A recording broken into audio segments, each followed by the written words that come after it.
আলাইকুম সবাইকে। আজকে একটি পাঙ্গাস মাছের রেসিপি নিয়ে আসছি। আমার তো অনেক পছন্দ পাঙ্গাস মাছ, তো সেটাই আজকে একটু অন্যভাবে রান্না করব। প্রথমে মাছ হলুদ লবণ দিয়ে মাখিয়ে নিয়ে ভেজে নেব।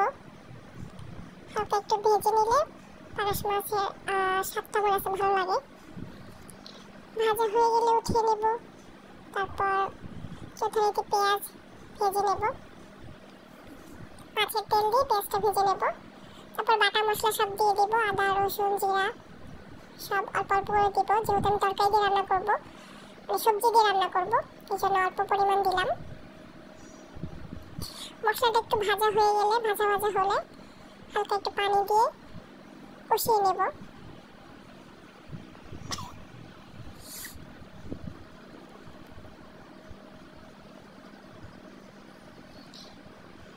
পানি দেওয়ার পর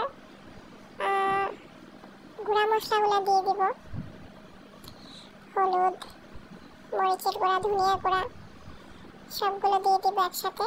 দিয়ে ভালো করে মশলাটা আবার কষিয়ে নেব,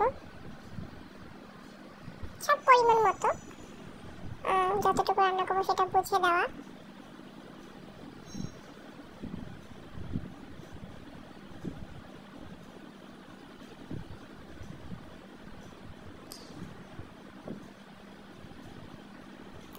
মশলাটা ভালো করে কষিয়ে নেব যাতে তেল উপরে ভেসে আসে।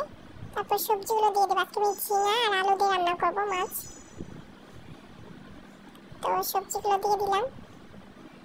দিয়ে এটাকে একটু ভালো করে কষিয়ে নেব।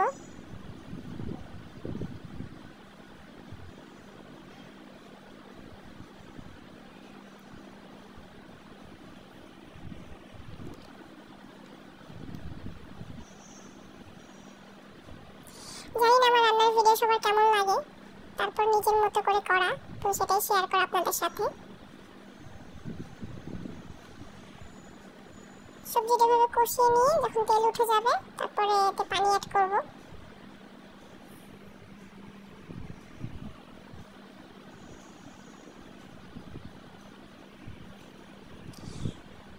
তারপরে ফুটিয়ে নেব কিছুক্ষণ, যতক্ষণ না আলু সেদ্ধ হয়ে যায়। সেদ্ধ হয়ে গেলে মাছ দিয়ে দেব এতে।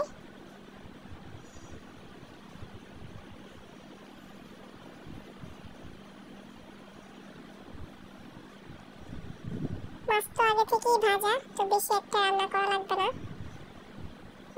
কিছুক্ষণ ঝোলটা কমে আসলে চুলা বন্ধ করে দেব। রান্না হয়ে গেছে। আশা করি ভালো লাগবে। আল্লাহ হাফেজ।